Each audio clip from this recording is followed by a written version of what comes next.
आपले लोकप्रिय मुख्यमंत्री देवेंद्र फडणवीसजी,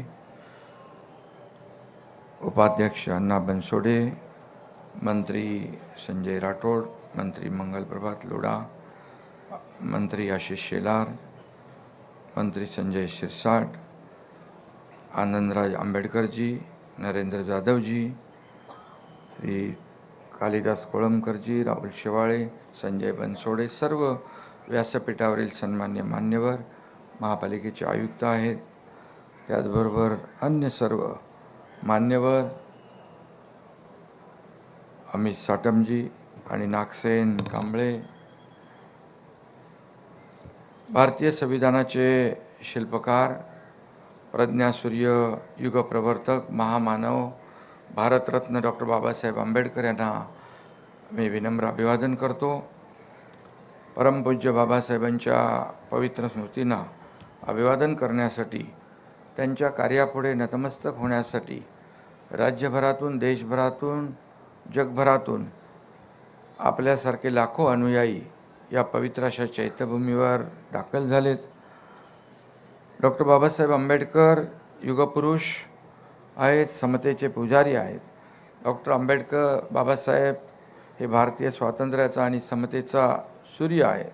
या सूर्याला वंदन करण्यासाठी आपण सगळे या ठिकाणी जमलोय. हा सूर्य महाराष्ट्राच्या अंगणात जन्मला होता, ज्याच्या तेजाने संपूर्ण विश्व तेजोमय झालं. अशा डॉक्टर बाबासाहेब आंबेडकरांचं आपल्या समाजावर प्रचंड मोठे उपकार आहेत. डॉक्टर बाबासाहेब आंबेडकरांनी उभारलेला लढा मानव मुक्तीचा लढा होता. समता, बंधुता, न्याय, स्वातंत्र्य आणि लोकशाहीचा लढा होता. बाबासाहेबांचं जीवन आणि त्यांचे विचार म्हणजे धगधगता अंगार होता. मात्र या महामानवाचं हृदय अपार कारुण्याने भरलेलं होतं. बांधवांनो आणि भगिनींनो, डॉक्टर बाबासाहेबांचं जीवन म्हणजे ज्ञानाच्या बळावर अन्यायाविरुद्ध केलेला अभूतपूर्व संघर्ष होता. खरं म्हणजे या ठिकाणी ज्या समाजानं त्यांना पाणी नाकारलं, त्या समाजात त्यांनी शिक्षणाचं महत्त्व ओळखलं. अत्यंत हलाखीत अपमान सहन करून त्यांनी ज्ञानसाधना केली. जगातील सर्वश्रेष्ठ विद्वानांच्या पंक्तीत आपलं स्थान बाबासाहेबांनी निर्माण केलं. त्यांच्या जीवनातून आपल्याला एकच शिकवण मिळते, ती म्हणजे शिक्षण हाच सर्वात मोठा आपला आधार आहे.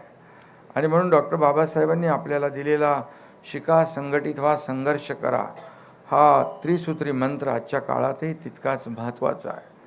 डॉक्टर बाबासाहेब आंबेडकर यांचं सर्वात मोठं योगदान म्हणजे त्यांनी देशाला सर्वोत्तम अशी भारतीय संविधान, आपली घटना अर्पण केली. हे संविधान केवळ कायद्याचं पुस्तक नाही आहे, तर ते न्याय, स्वातंत्र्य, समता आणि बंधुता या 4 स्तंभावर उभी असलेली भारताच्या लोकशाहीची पायाभरणी आहे. आपण कल्पना केली, ज्या व्यक्तीला जीवनात इतके अन्याय सोसावे लागले, त्या व्यक्तीने ज्या राष्ट्रासाठी संविधान लिहिलं, तेव्हा त्यात बदल्याची भावना नव्हती, देशद्वेष नव्हता, मत्सर नव्हता. प्रत्येक भारतीयाला सन्मानाने जगण्याचा हक्क देण्याची उदात्त भावना त्यांच्या मनामध्ये होती. आणि म्हणून बाबासाहेबांचं कार्य हे एका विशिष्ट समाजापुरतं मर्यादित नव्हतं, ते संपूर्ण मानवमुक्तीचं कार्य होतं असं म्हणायला लागेल आपल्याला.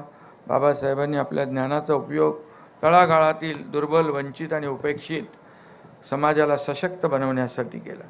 त्यांनी आपल्याला स्वाभिमानाने आणि आत्मसन्मानाने जगण्याचा संदेश दिला, अधिकार दिला.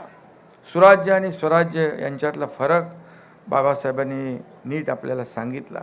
गावागावातून खोलवर रुजलेल्या जातीभेदाची त्यांना जाण होती.